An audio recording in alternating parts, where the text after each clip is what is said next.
다니엘서 10분 강해 28회입니다. 오늘은 다니엘서 3장의 세 번째 시간으로 경배, 곧 예배의 싸움이라는 주제로 우리 함께 말씀을 살펴보겠습니다. 경배의 싸움이란 이 주제가 펼쳐지는데요. 바벨론의 느부갓네살 왕은 다시 우상 숭배로 돌아가서 하나님께서 말씀하신 바 그 나라가 금머리로 끝날 것이다 라는 사실을 인정하고 받아들이기를 거부했습니다. 그리고 아예 머리부터 발끝까지 전체를 금으로 만든 신상을 세워서 자신의 제국이 영원할 것이라고 선포하기로 하고 그 제국의 신상에게 절하는 낙성식을 거행합니다. 다니엘 3장 3절로 6절. 이에 방백과 수령과 도백과 재판관과 재무관과 모사와 법률사와 각도 모든 관원이 느부갓네살 왕의 세운 신상의 낙성 예식에 참집하여 느부갓네살이 세운 신상 앞에 서니라. 반포하는 자가 크게 외쳐가로되 백성들과 나라들과 각 방언하는 자들아, 왕이 너희 무리에게 명하시나니 너희는 나팔과 피리와 수금과 삼현금과 양금과 생황과 및 모든 악기 소리를 들을 때 엎드려 느부갓네살 왕의 세운 금 신상에게 절하라. 누구든지 엎드려 절하지 아니하는 자는 즉시 극렬히 타는 풀무에 던져 넣으리라 하매. 선과 악 사이의 대전쟁은 항상 경배, 곧 예배의 싸움입니다. 하나님께 경배하느냐, 흑암의 왕 사탄에게 경배하느냐 하는 문제인데, 사탄은 항상 우상이나 인간 신들을 내세워 사람들의 경배를 받았습니다. 그러나 하나님은 사람의 육신의 눈에 보이시지 않기에 믿음의 눈으로 그분을 바라보고 경배하는 성도들은 언제나 소수였다는 사실을 기억해야 합니다. 로마서 9장 4절. 저희는 이스라엘 사람이라 저희에게는 양자됨과 영광과 언약들과 율법을 세우신 것과 예배와 약속들이 있고. 바울 사도는 구약의 제사들이 곧 예배라고 설명합니다. 제사란 장차 오셔서 인류를 위해 대신 죽으실 예수님을 가르치는 의식이었으므로 참 하나님께 예배드리는 행위였습니다. 또한 예배자가 자신을 하나님께 드리는 의식이기도 했습니다. 어린 양이 죄인 대신 죽음으로 살게 된 예배자는 무죄 선고를 받아 죄에서 해방되어 하나님의 자녀가 되는 것입니다. 이제는 하나님께 복종하여 그분께 속한 자녀가 되며 그분과의 언약을 성실히 따르겠다는 서약이기도 했습니다.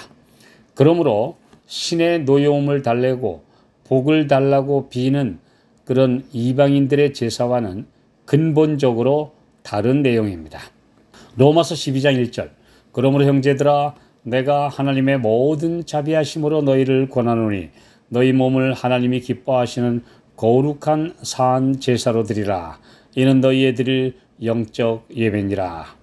곧 제사와 예배는 동일한 개념입니다. 예배를 경건하게 드리는 자들은 다 하나님을 경배하는 것입니다. 반면에 우상에게 경배하는 것은 곧 우상에게 속한 자가 되는 우상의 백성이 되는 것입니다. 민수기 25장 1절로 3절. 이스라엘이 시딤에 머물러 있더니 그 백성이 모압 여자들과 음행하기를 시작하니라. 그 여자들이 그 신들에게 제사할 때 백성을 청하매 백성이 먹고 그들의 신들에게 절하므로 이스라엘이 바알부올에게 부속된지라. 여호와께서 이스라엘에게 진노하시니라. 하나님의 백성이 다른 대상에게 마음과 몸을 바침으로 하나님의 자녀에서 마귀의 자녀로 소속을 바꿀 때 그분은 진노하십니다. 그분은 사람들이 스스로 결정한 그들 자신의 선택을 막지 않으십니다. 사람들에게 자유라는 고귀한 가치를 부여하셨기 때문입니다. 그러나 그 결과는 오롯이 자신들이 져야 합니다. 하나님께서는 마지막 큰 날에 심판하실 것입니다. 그들 자신을 방탕과 또한 온갖 부도덕의 제물로 바친 사람들은 결국 파멸의 길도 자신이 거두게 되는 것입니다.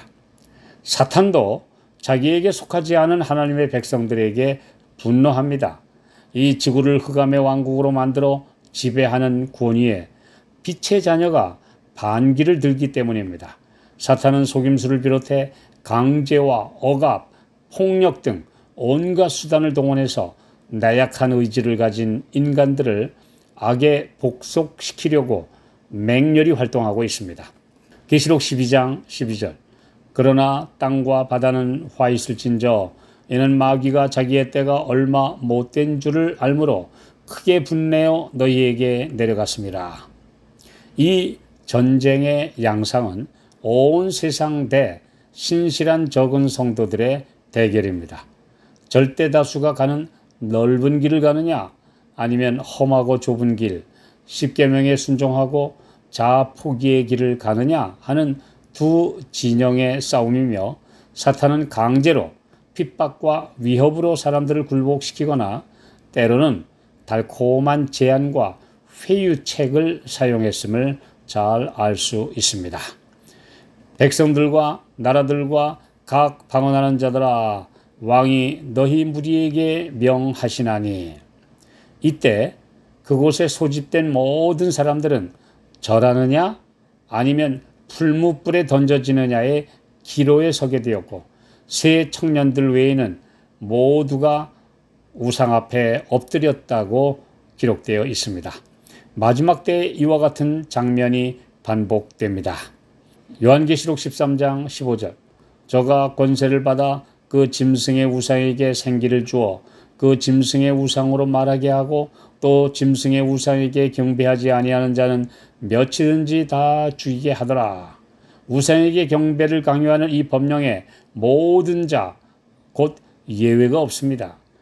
계시록 13장 16절 저가 모든 자 곧 작은 자나 큰 자나 부자나 빈궁한 자나 자유한 자나 종들로 그 오른손에나 이마에 표를 받게 하고 참 하나님께 경배하고 그분의 십계명에 순종하느냐 아니면 바벨론, 음녀, 짐승으로 상징된 타락한 종교 집단이 온 세상을 미혹시켜 강제로 우상에게 경배하고 짐승의 표를 받게 할 때에 그를 따르느냐 모든 사람이 시험대에 서게 될 것입니다.